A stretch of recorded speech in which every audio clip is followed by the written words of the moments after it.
What is up, YouTube? Welcome back. Aeneas here. Bet you're wondering why we're having another video so soon. But yeah, the new spoilers are out and there's a lot to talk about. There's a couple cards that got me really excited for this new set. Even though personally for me the story was eh. I hate the whole mind control trope kind of thing. It's like, oh, they're doing it because they got controlled and now they're evil. But some people really love it. And I still think the Phyrexians as bad guys are pretty cool. But anyway, I digress. We're back in Phyrexia, back in Mirrodin for the story, and everyone's turning into Phyrexians. And so we get a lot of creepy new cards from the set. So yeah, let's talk about some of the really cool ones. Ones that I am very excited for that I think will make very cool new decks. And you'll definitely see that coming up soon with the 5 new brews for the new set. Soon TM, I guess. It's probably not going to be for another week or maybe even 2 weeks, but pretty soon. Yeah, I had to talk about these cards. They're just so cool. So yeah, let's get into it. All right, so the first card that I'm super excited for, even though it could be really bad, so you take it with a grain of salt. Jace, the Perfected Mind, the one here on the screen. Basically, it doesn't look that good, right? If you just read it at face value, it's 2 a blue and 1 blue Phyrexian mana. For those of you who don't know, Phyrexian mana, or in this case, it's the completed mana. It means that you can pay 2 life instead of the blue mana when you cast the spell. And since it's the Phyrex, like the completed Planeswalker version, it also comes in with 2 less loyalty counters. So it's a little bit worse than just a pure Phyrexian mana. But yeah, so essentially you're going to pay 3 mana for this card and 2 life. And it's going to come in with 2 less loyalty counters most of the time.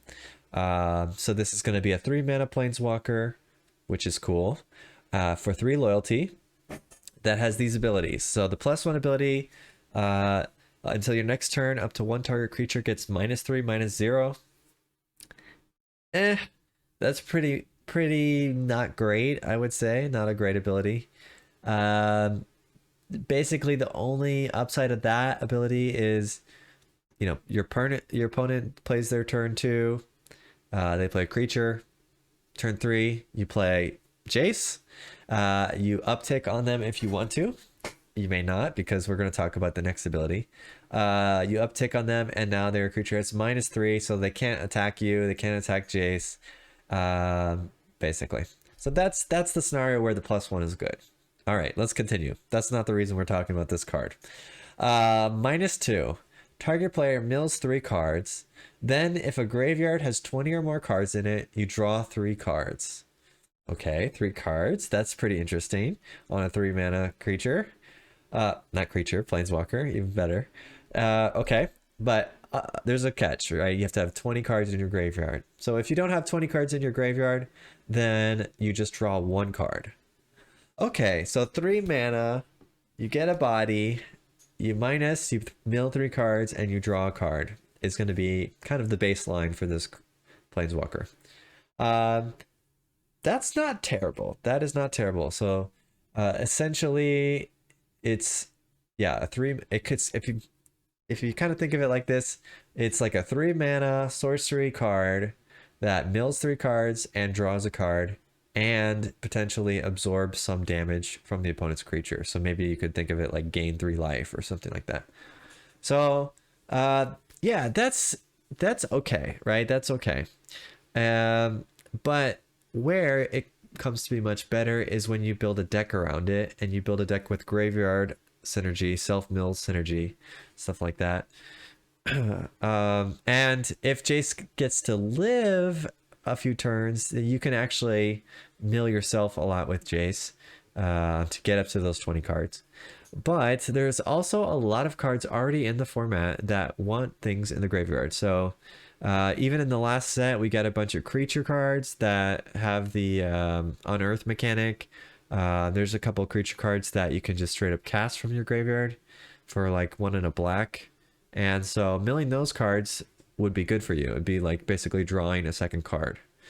And we also have a few cards that have, I forget the name of the mechanic, but it says like if you have 5 or more different CMCs in your graveyard, you get some bonus ability. One of the cards is Tainted Indulgence, which it's like draw 2 if you have 5 or more cards in your graveyard. Otherwise, draw 2, discard 1. So you're turning on all of those cards with their abilities if you are milling yourself.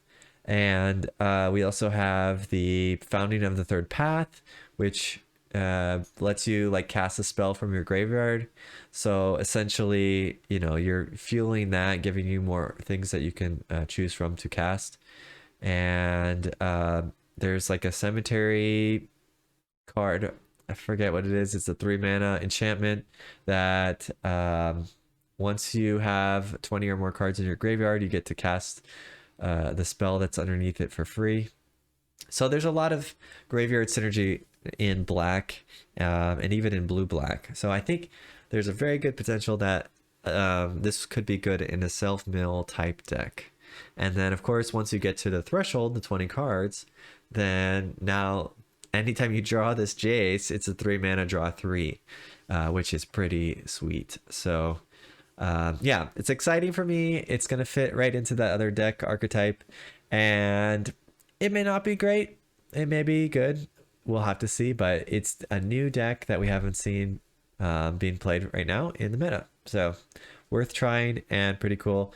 And potentially it could even be played in a deck to mill the opponent out, because you play it on turn 4 and you can mill 15 cards of the opponent's deck. That's 1/4 of their deck. I mean, it's could be decent, but that's not my plan. All right, let's go on to another card that I'm interested in. Mercurial Spell Dancer. This is a 1 in a blue. It can't be blocked. Whenever you cast a non-creature spell, put an oil counter on the Spell Dancer. And whenever it deals combat damage to a player, you may remove 2 oil counters from it. If you do, then when you cast your next instant or sorcery, you copy that spell and choose new targets for the copy. And it's a 2/1. This one seems okay. I'm not convinced it's good, but getting to copy something for free, anytime you have a cheap creature that does something for free, that can be very powerful in the right shell.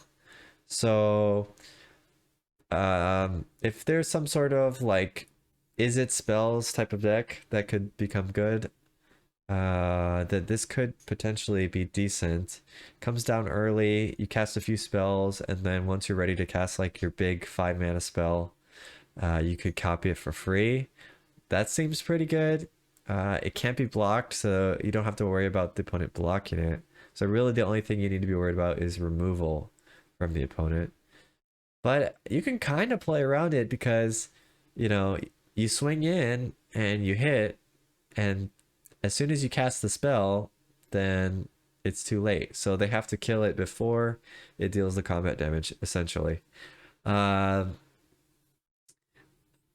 think if this is like a card that if it's like everyone's playing this card, it's going to be like a must kill card. I really doubt that would happen. It's probably going to be more of a niche card that it's like people are like, oh shoot, do I need to kill this? Do I need to not kill it? Like, you know, they'll have to think about if they really want to deal with it or not. So yeah, we'll see. But it's a different archetype again that we haven't seen. Some sort of spells tempo deck. So could be pretty cool. All right, just to spread out the love to other colors, I mostly like the blue-black cards, but we'll take a look at a few that others that are very good. So this is a white card, Mondrak Glory Dominus. This card seems bonkers to me, like straight up crazy. So it's a 4 mana 4/4, so it's like a top end of a mono white deck. And if you would create tokens, you create twice that many tokens. So that's already pretty good. And then it has this ability 1 and 2 Phyrexian white mana, and sacrifice 2 other artifacts or creatures and put an indestructible counter on Mondrak Glory Dominus. So basically, it's like generating you a bunch of extra tokens for free, and then, oh, I want to kill it because it's getting value. And you can pay one mana to make it indestructible and sack 2 tokens, you know. Okay. You generated free tokens, you can sack the free tokens. So, and it's not just indestructible for that turn. That would not be that crazy. That'd be like, oh, I made you sack your stuff. Ha ha ha. You got to do it again to save yourself. No, this says indestructible counter. Indestructible counter. So it's forever indestructible after you do that one time. So that seems pretty good. It's almost, someone compared it to one of the gods on Amonkhet or whatever, where they're just indestructible and like have a value attached to them. And so, yeah, I don't know. We don't have that many exile effects right now in standard, so kind of makes me a little bit worried that it's going to be really hard to deal with for non-white decks, but we'll see. Anyway, that's a strong card. All right, in green, they got a very, very strong green Planeswalker that I am very worried about because I do not like Nissa, and she's back. Dun dun, I'm back. So yeah, I'm worried about this, but so it's 3 green green and 2 green Phyrexian mana, which on Planeswalkers is the completed version of the mana. So everyone's gonna play this for 5 unless it's just really late in the game. You're never gonna play it for 6 or 7 most of the time. So you play it on 5. It comes in at that point with 3 loyalty, and you plus it, so now it has 4 loyalty, and it creates an XX green Phyrexian horror creature token, where X is Nissa's loyalty. So you plus it, it makes a 4/4 token. That's pretty good. -1 ability, destroy target artifact or enchantment. That is also really good. We haven't had that around since what, Vivian 5, I think. Vivian I don't know, Arcbow Ranger, maybe it was something like that. Vivian 5. It was way back in like Dominaria or something like that. And yeah, that was pretty much only played because it was a Planeswalker that destroyed artifacts or enchantments. So yeah, we got it again on Nissa for -1. The previous one was like -3 to do that. So that's crazy. So you're either generating giant tokens or you're destroying artifacts or enchantments. Both of those are really crazy. And on top of that, it has like a game-winning ultimate, pretty much, because the -7 ability says, until end of turn, creatures you control get +1/+1 for each forest, and they gain trample. So this is Craterhoof Behemoth, like ultimate, even better pretty much, because Craterhoof is like for each creature. This is for each forest. So if you're playing a mono green deck and you drop this down on, I guess it would have to be on turn 7, or you play it on 5 and you plus it a couple times. But yeah, I mean, you could just straight up win the game from that for sure. It's gonna pump your whole squad like +6/+6 or something, and trample. Crazy. So it's definitely a very strong Planeswalker. We'll have to see. I guess it depends really much on, is green gonna see play? If there's a Gruul deck or a mono green deck, this is probably good enough to see play. So yeah, very crazy.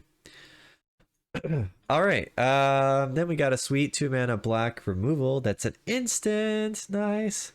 And it's an edict type effect, so the opponent has to sacrifice a creature, but you get to kind of specify what they sacrifice a little bit. So either they sacrifice a non-token creature, or they sacrifice a token creature, or they sacrifice a planeswalker. So you can make it so that you kind of force them to sacrifice what you want to sacrifice. So that makes it much better than just a standard edict effect.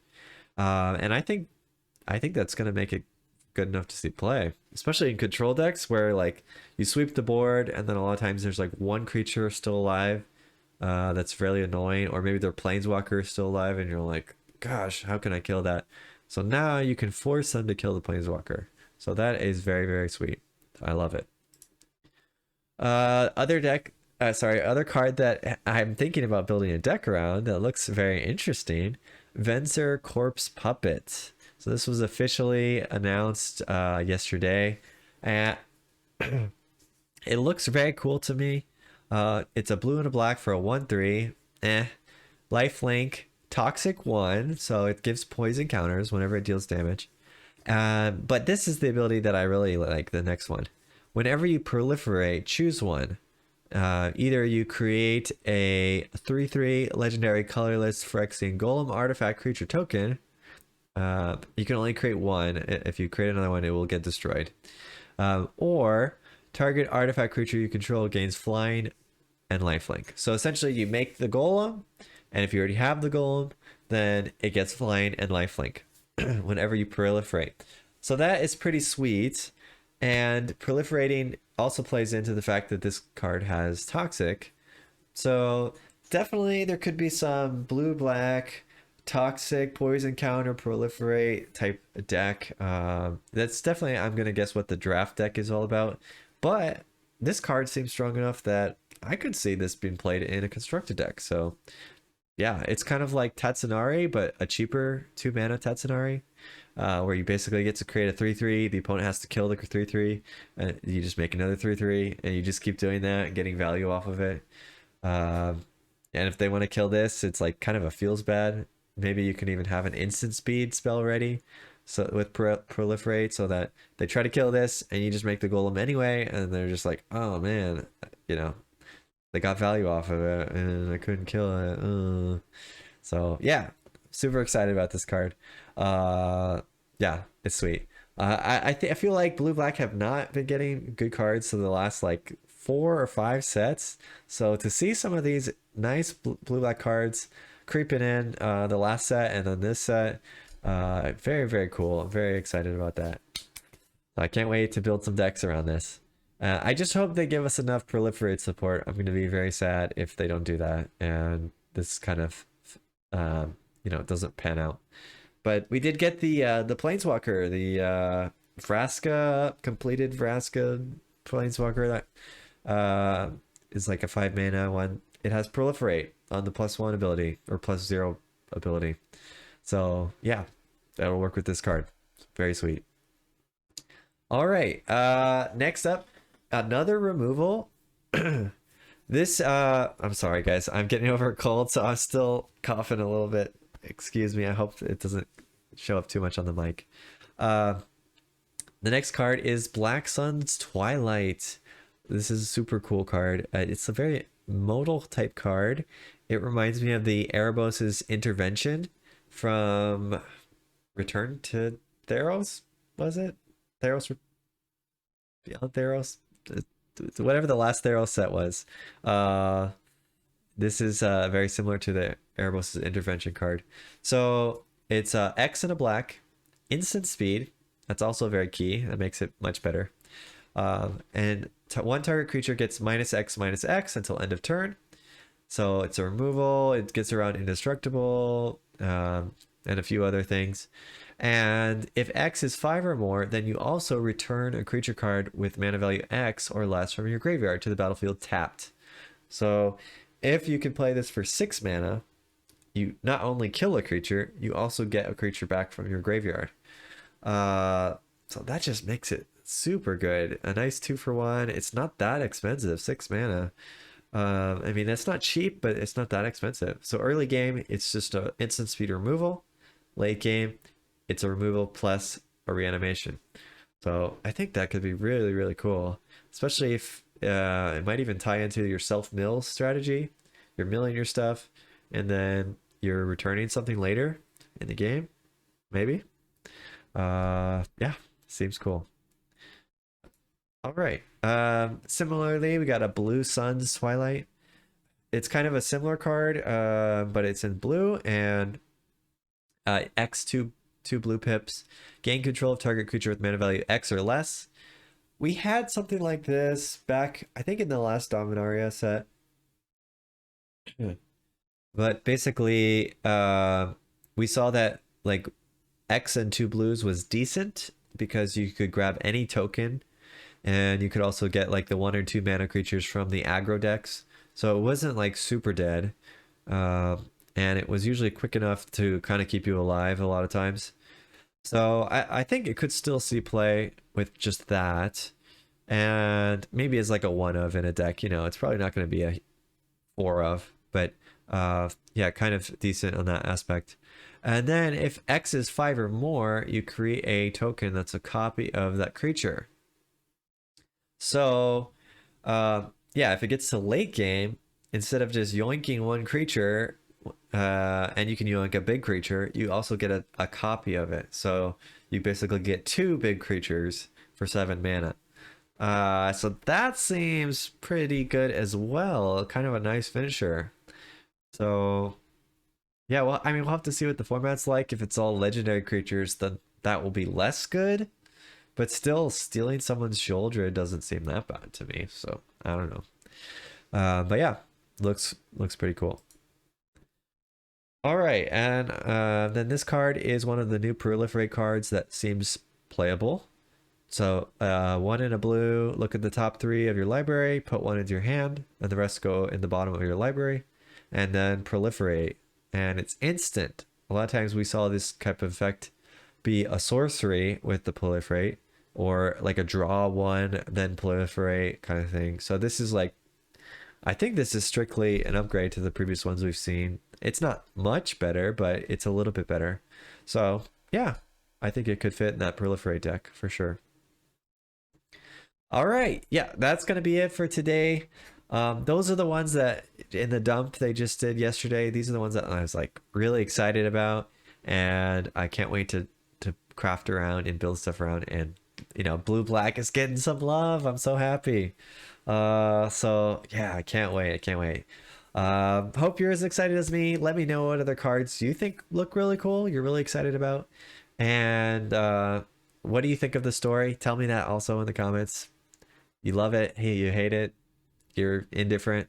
But yeah, uh, let's keep waiting for the new set and looking at the new spoilers, and I'll keep reporting on them here. So check back in a little bit for the next one of these, and until next time, see ya.